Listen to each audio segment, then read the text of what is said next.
Hello, welcome back to my YouTube channel. Setelah berapa hari ya, sekitar 2 minggu lebih apa 2 mingguan ya. Pokoknya 2 mingguan aku nggak bikin video, nggak upload apapun karena emang persiapan Lebaran sampai tuntas Lebarannya. Akhirnya aku kembali untuk bikin video.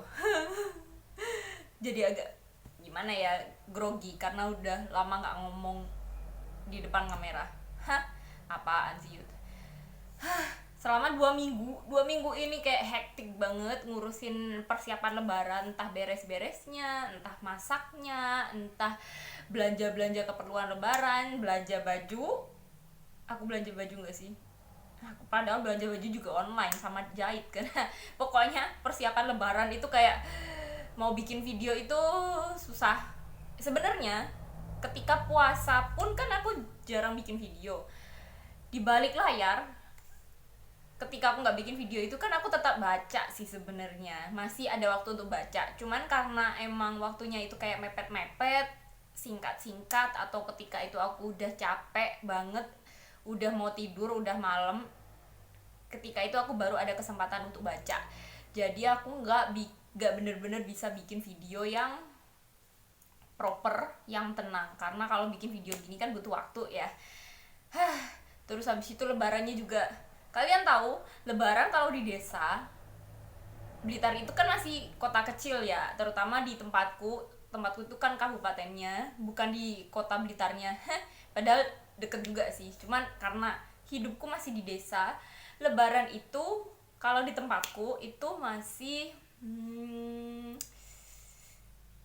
berlangsungnya lama gitu kan. Kalau setauku, yang kalau aku ke rumah saudaraku yang ada di entah di Mojokerto, entah di Jombang atau di Surabaya, itu mungkin lebaran kan cuma 1 hari setelah sholat id, terus habis itu ketemu keluarga inti, nggak keluarga inti juga, pokoknya ketemu keluarga, kumpul-kumpul sehari 2 hari beres gitu kan.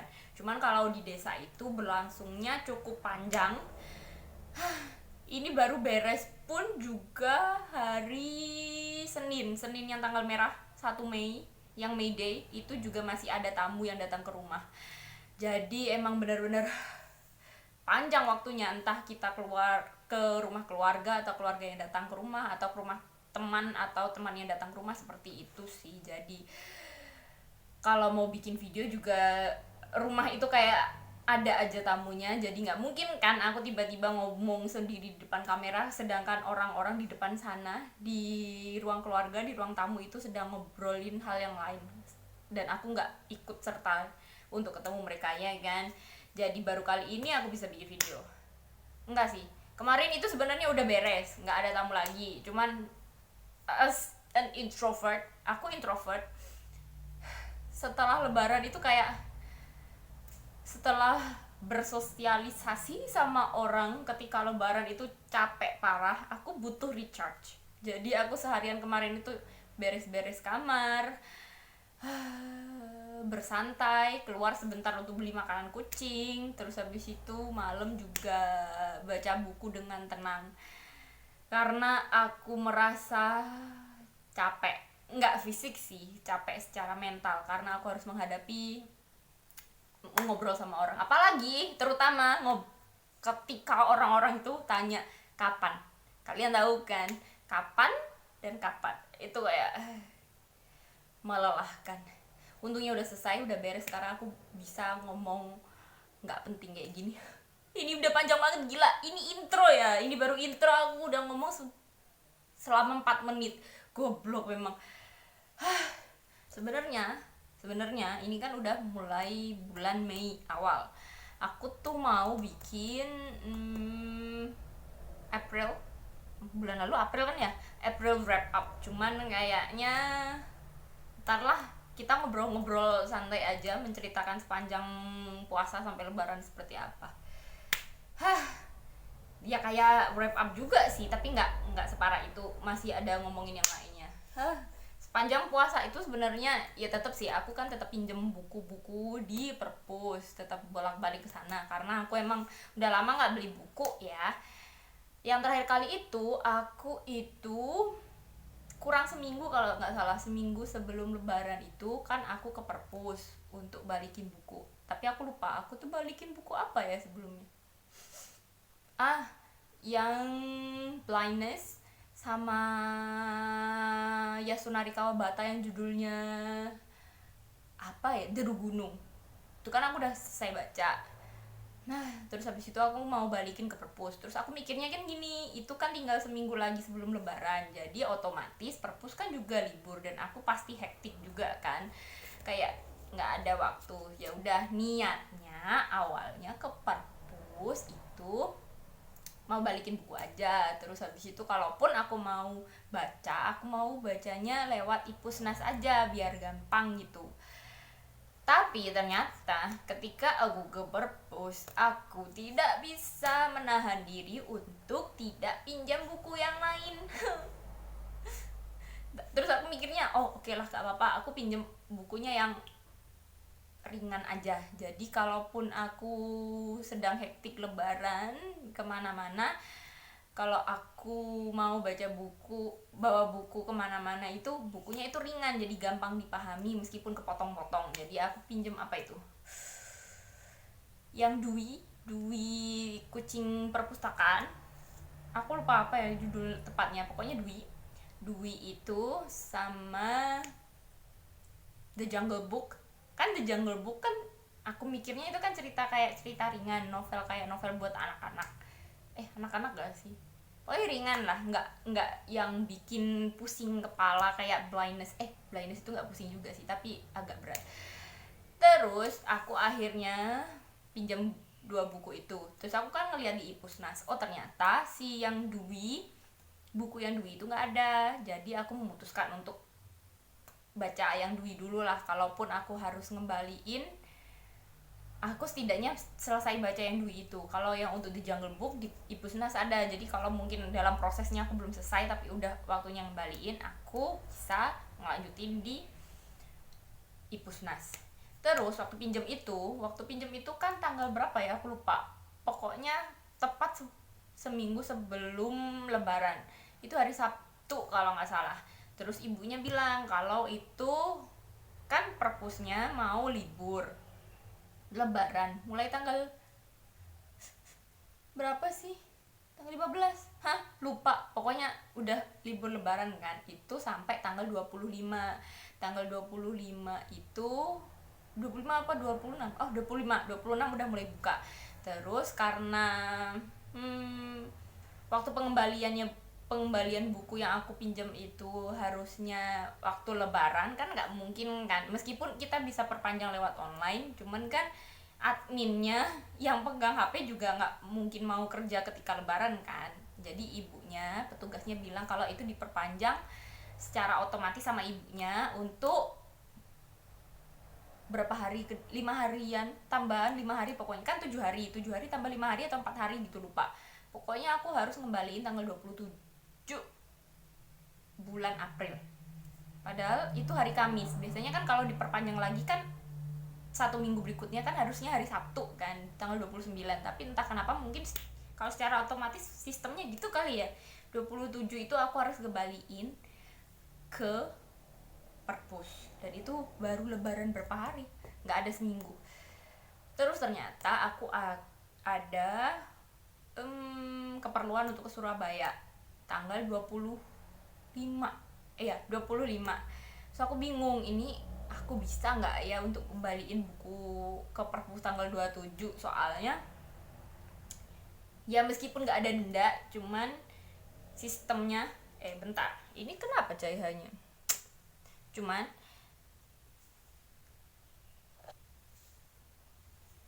meskipun nggak ada denda, cuman sistemnya kalau di perpus Bung Karno itu kita itu ada scores. Kalau telat ngembaliin sehari atau 2 hari, sehari sampai 3 hari, itu scoresnya 1 minggu. Jadi kartu perpus kita itu ditahan di sana. Saya pokoknya kartu perpus ditahan di sana, terus seminggu kemudian baru bisa diambil. Cuman kalau untuk mau baca di tempat sih masih boleh, kalau bawa pulang ya nggak boleh, karena aku nggak mau kena scores. Aku nggak suka kena scores, padahal kan cuma seminggu doang ya, cuman kayak sayang gitu, 1 minggu aku nggak bisa pinjam buku. Jadi untungnya aku dapet kereta tanggal 27 itu dari Surabaya itu subuh, sampai Blitar itu siang. Terus siangnya setelah duhur jam berapa ya, jam 2 kalau nggak salah, aku langsung balikin ke perpus. Jadi masih ada waktu. Terus waktu di Surabaya itu sebenarnya aku menyempatkan diri untuk cari kafe yang ada buku-bukunya, yang aku suka, yang tenang, yang ada buku-bukunya. Cuman karena mungkin habis lebaran belum ada seminggu, kebanyakan kafe itu masih tutup. Aku juga bingung. Ada beberapa yang pengen aku datengin, sampai aku lupa namanya apa, itu ternyata masih tutup. Ataupun kalau udah buka itu aku takut nyasar. Kalau kejauhan aku goblok, soalnya kalau suruh baca maps. Lagian aku juga nggak hafal jalanan Surabaya. Beda cerita kalau jalanan Malang kan, karena emang udah terbiasa kalau di Malang. Surabaya kan gede, Bo. Aku tidak hafal jalan, takutku nyasar kemana-mana.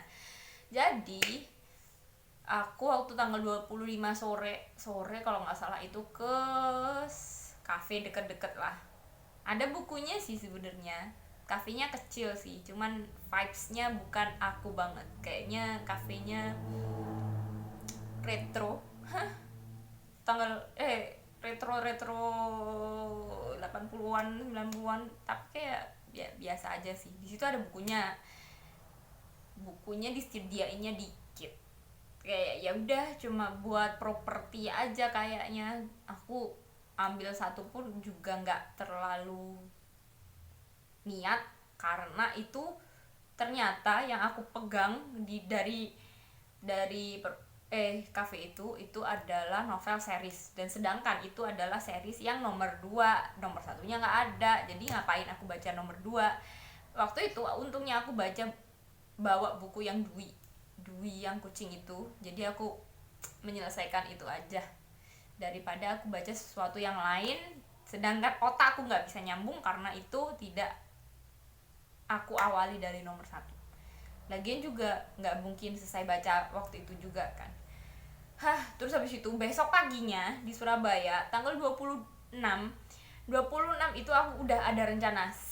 Merencanakan pagi itu jam 8 pagi ketika perpus buka, aku udah ke perpus umum Surabaya. Terus sorenya maunya langsung ke kafe yang banyak bukunya. Apa ya, lupa aku. Pokoknya banyak banget bukunya.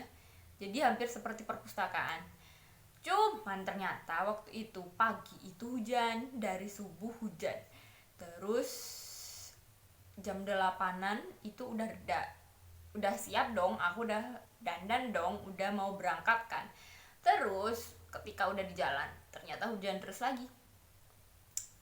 Sedangkan aku nggak bawa mantel. Ada mantel, jas hujannya cuma bagian atas, bawahnya nggak ada, celananya nggak ada. Jadi aku basah kuyup celanaku. Akhirnya aku balik lagi ke kosnya adek BTW, balik lagi ngeringin celana, nunggu hujan reda, sarapan, makan roti, minum kopi karena aku ngantuk parah.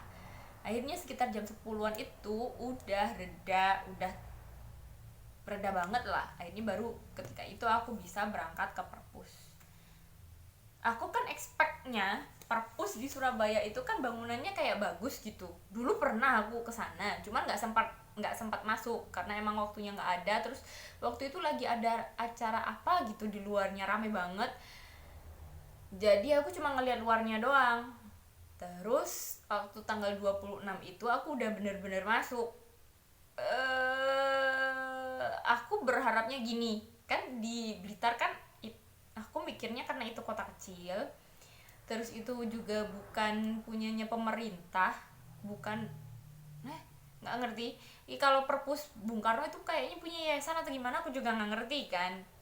Lagian itu juga tulisannya bukan perpus umum kota Blitar, nggak ada seperti itu. Jadi kupikir waktu itu dulu sebelum aku masuk ke perpus yang lain, aku mikirnya perpus Bung Karno itu adalah perpus yang kecil karena ada di kota kecil. setelah aku masuk ke perpus umum kota Surabaya, aku menarik kembali ucapanku. Ternyata perpus di Blitar, perpus Bung Karno itu lebih besar daripada perpus di Surabaya. Kalau di perpus Surabaya, perpus umum kota Surabaya yang di dekatnya alun-alun atau di dekatnya balai kota, kalian tahu nggak sih? Kalau di Surabaya ada perpus lain nggak sih selain itu? Aku nggak tahu ya. Pokoknya yang itu, yang di dekatnya alun-alun balai kota itu, dia ternyata cuma satu lantai. Padahal expectku, meskipun satu lantai nggak apa-apa lah, kalau itu ternyata luas gitu. Ternyata dia cukup kecil. Entah, kalau di perpus Bung Karno itu kan dua lantai, terus yang atas itu juga dua gedung. Itu bagi, dan itu bukunya banyak,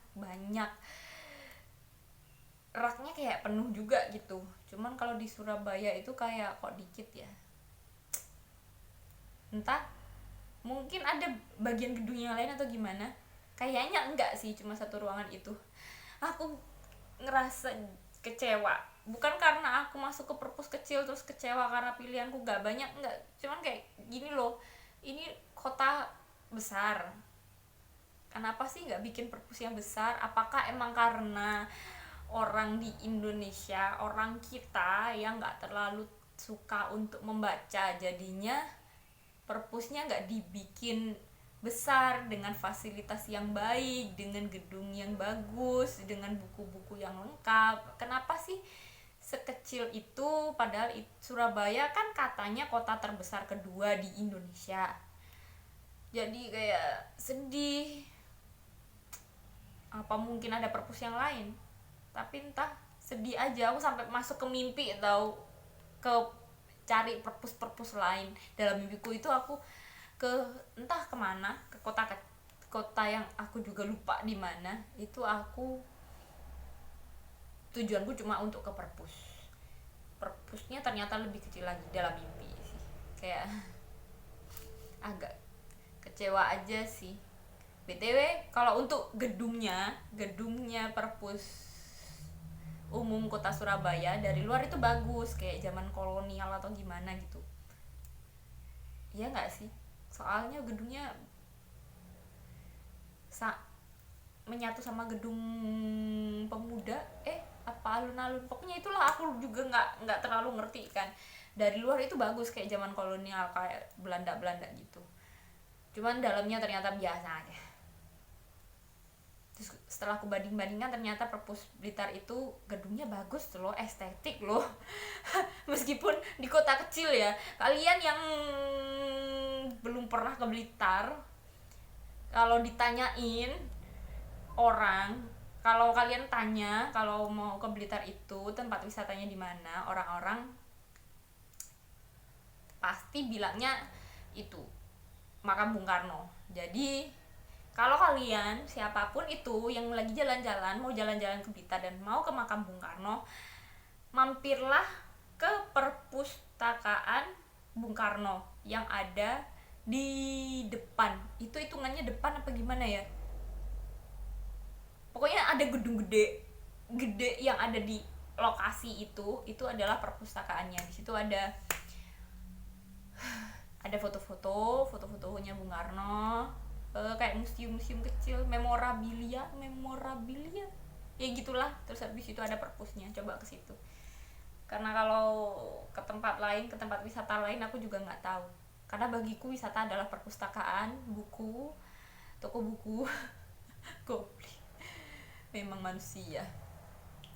Terus waktu di perpus Surabaya itu aku pinjem baca. Kan aku di situ dari jam 10 sampai jam setengah 5 kalau nggak salah. Aku tuh baca, selesai itu baca satu novel bergambar yang dari mana ya? Aku punya satu. Yang dari penulis ini apa namanya? Brian Selznick. How to pronounce? beliau itu bikin novel itu yang ada gambarnya seperti ini. Dan ini kalau nggak salah, ya sih, ini gambar beliau asli sih, kayaknya dari pensil sih ngelihatnya.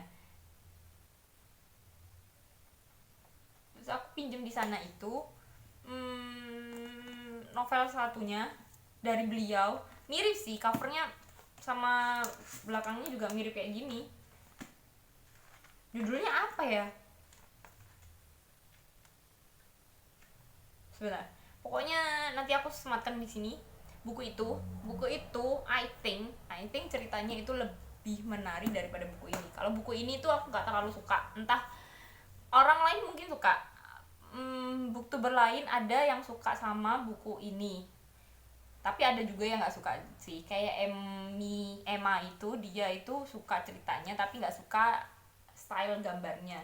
Sebenarnya gambarnya bagus, cuman entah kenapa aku juga nggak terlalu suka style gambarnya, kayak apa ya, kaku aja. Padahal aku juga nggak terlalu bisa gambar, goblok. Bukan menghina sih, emang karena selera orang kan beda. Cuman kalau untuk cerita yang ini aku nggak terlalu suka. Yang aku pinjam di perpus kota Surabaya itu aku suka ceritanya itu gambar sama ceritanya itu sebenarnya awalnya itu kayak nggak nyambung. Ceritanya itu tentang seorang anak laki-laki, dia itu habis kehilangan ibunya, dia dari pinggiran danau atau pinggiran sungai ya, di daerah Amerika bagian utara. Dia itu punya gubuk, punya rumah yang ada di pinggiran sungai itu sama ibunya. Terus di sampingnya, di dekat situ juga ada sepupu, bibi dan sepupunya dan keluarganya. Terus ibunya meninggal. Terus akhirnya dia dirawat sama bibinya itu, sedangkan dia itu nggak tinggal sama ayahnya. Dia itu nggak tahu ayahnya siapa. Terus dia itu setengah tuli dari lahir dia itu setengah tuli. Terus pada suatu malam dia itu datang lagi ke rumah dia tinggal bersama ibunya. Kan cuma jarak beberapa meter, 100 meter, 80 meter, pokoknya nggak terlalu jauh. Dia itu kesana, terus dia menemukan barang-barang ibunya yang ibunya sembunyikan. Kayak ada kalung yang ada bandulnya foto seorang laki-laki. Terus habis itu ada buku tentang museum.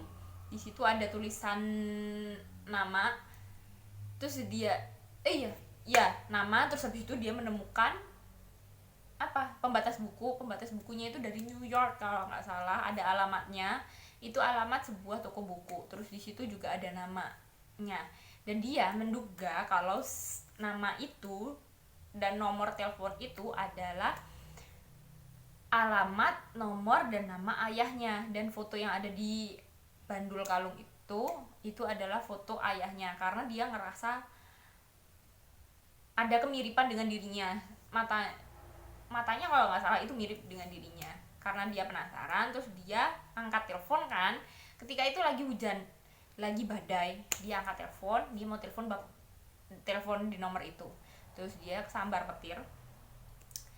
Habis itu dia kehilangan pendengarannya, yang satunya yang sebelah. Jadi dia ketika itu jadi tuli total kanan kiri.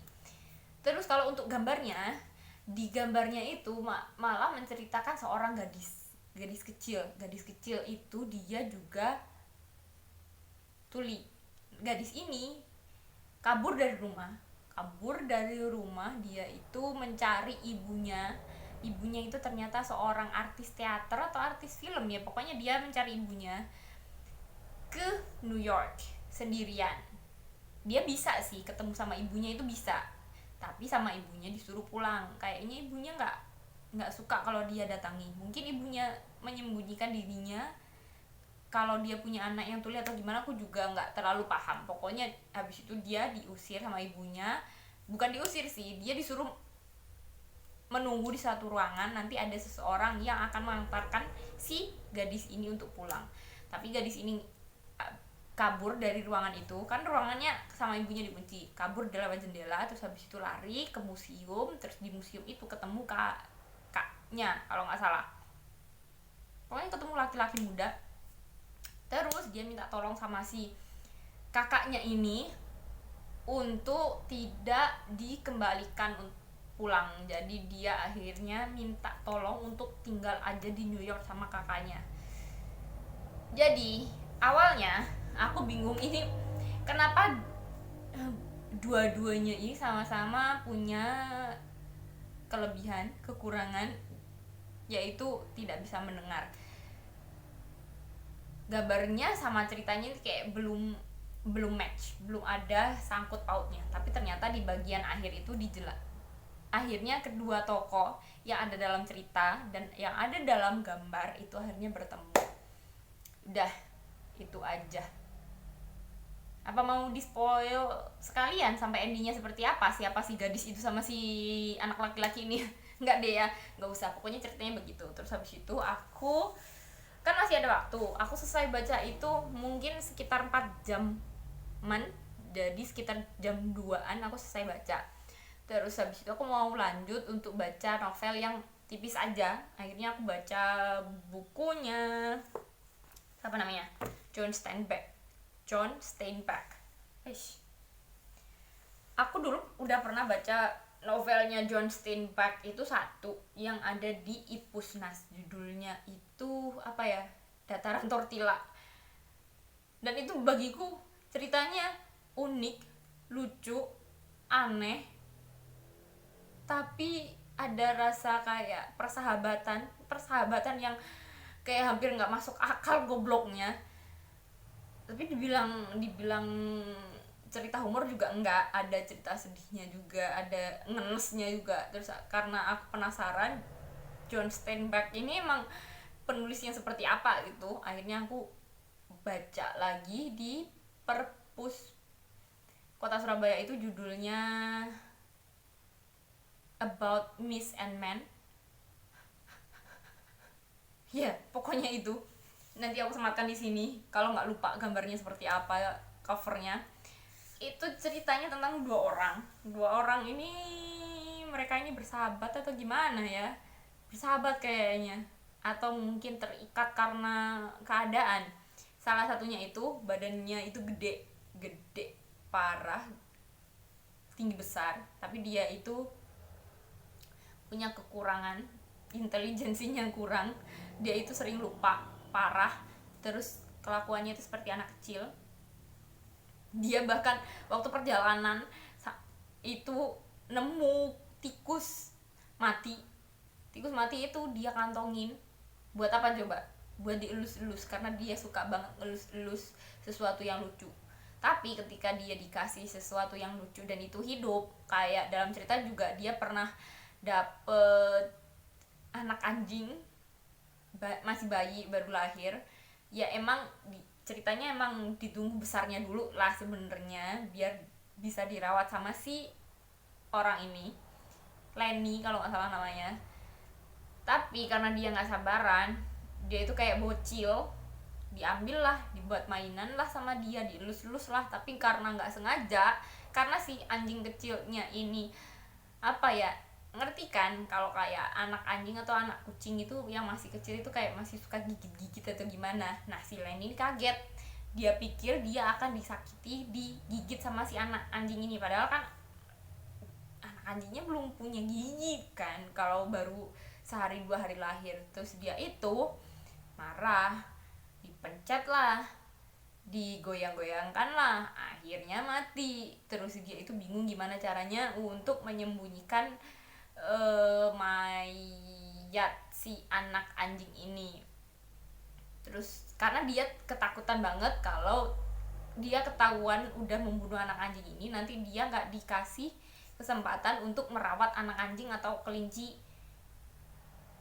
yang ada di dalam bayangannya. Dalam impiannya dia itu pengen memelihara, pengen punya peternakan kelinci kalau nggak salah. Itu dia ketakutan karena dia diancam sama temannya yang satunya lagi dalam perjalanan, namanya lupa aku siapa. Pokoknya yang satunya ini badannya lebih kecil. Dia itu seperti memimpin si Lenny, karena Lenny kan ya seperti itu ya. Kalau sampai Lenny membunuh kalau sampai Lenny melakukan hal yang dianggap buruk, nanti Lenny nggak bisa merawat kelinci. Itu sih ceritanya. Tapi pada awalnya aku mikir mereka berdua akhirnya akan, ya meskipun aku nggak ngebayangin endingnya bakalan happy ending juga ya, karena yang waktu di John Steinbeck yang Dataran Tortilla pun juga nggak happy ending. Kupikir ya udahlah, mungkin nanti mereka setelah dapat pekerjaan itu mereka ternyata diusir lagi, terus endingnya mereka mencari kerjaan lagi. Kupikir ya seperti itu, tapi ternyata ada ending yang lebih mengagetkan. Tapi nggak heran juga sih, karena Lenny ini melakukan hal yang lebih buruk daripada menghilangkan nyawa anak anjing itu. Ya udah sih, itu pun aku selesai bacanya bukan di perpus sih. Bukunya John Steinbeck itu aku baca di perpus paling cuma sampai beberapa bab, karena waktunya udah nggak ada kan aku keluar. Perpus itu kalau nggak salah yang aku baca di Google kah, tutupnya jam 5, jadi aku jam setengah 5 itu udah keluar. Terus habis itu aku melanjutkan baca lagi novelnya John Steinbeck itu di Ipusnas ada, cuman beda penerjemah dan beda penerbit. Jadi aku pikir setelah itu aku mikir apa mungkin aku bakalan bikin video tentang itu ya, tentang perbedaan penerjemahan itu ya. Cuman kayaknya nggak banyak sih. Kalau di luar negeri kayaknya banyak novel dari bahasa lain terus habis itu diterbitkan dalam bahasa Inggris, entah di Amerika, entah di Kanada, entah di Inggris, itu diterjemahkan oleh orang-orang yang berbeda. Itu kayaknya lebih banyak, jadi bisa dibandingkan yang mana yang lebih enak, yang mana yang lebih sesuai. Tapi kalau di Indonesia kayaknya jarang. Aku baru nemu itu doang sih, soalnya biasanya kalau di Indonesia, ya nggak sih, aku nggak tahu, coba komen. Kalau di Indonesia biasanya umumnya sebuah buku itu dari luar diterbitkan dalam bahasa Indonesia itu oleh salah satu penerbit dengan satu orang penerjemah. Terus habis itu biasanya penerbit lain nggak menerbitkan buku itu, jarang. Biasanya gitu setauku. Tapi yang John Steinbeck ini aku nemu dari penerbit, salah satunya dari Basa Basi kalau nggak salah, ya Basa Basi kayak gini. Ini aku mau baca, belum dari Basa Basi. Sama satunya lagi aku lupa apa, pokoknya penerjemahnya beda, rasanya juga beda. Kayaknya lebih enak yang aku baca physically di perpus daripada yang ada di Ipusnas. Kalau yang di Ipusnas itu kayaknya udah lumayan tua. Udah sih. Terus habis itu mau lanjut nih. Habis itu tanggal 27 karena aku pulang siang sampai rumah. Terus istirahat sebentar, makan, minum, rebahan dulu karena capek gila. Waktu naik kereta itu aku nggak dapat tiket yang ada kursinya. Jadi ya kadang ada kursi yang kosong aku duduk, kadang enggak. Padahal perjalanan dari Surabaya ke Blitar itu kalau nggak salah 5,5 jam, jadi capek dan itu gerah. Dan itu karena berbarengan sama arus balik itu keretanya banyak sekali orangnya, jadi susah dapat kursi. Capek aku. Siangnya mau nggak mau, meskipun aku capek ngantuk parah, aku balik ke Perpus Bung Karno buat balikin buku, terus pinjem buku selanjutnya. Terus aku pinjem dua buku ini. Yang ini aku belum baca. Yang ini aku baca duluan. Judulnya Rasa itu dari penulis laki-laki namanya Nuril Basri. Aku kenapa pinjem ini tuh lebih karena aku tahu novel ini kayaknya bukan novel yang berat, bukan novel yang bagus amat, bukan novel yang bakalan dapat penghargaan atau novel yang akan dapat penilaian bagus dari orang-orang di Goodreads atau orang-orang yang suka sastra. Ini novel biasa aja sih, romance biasa aja sih.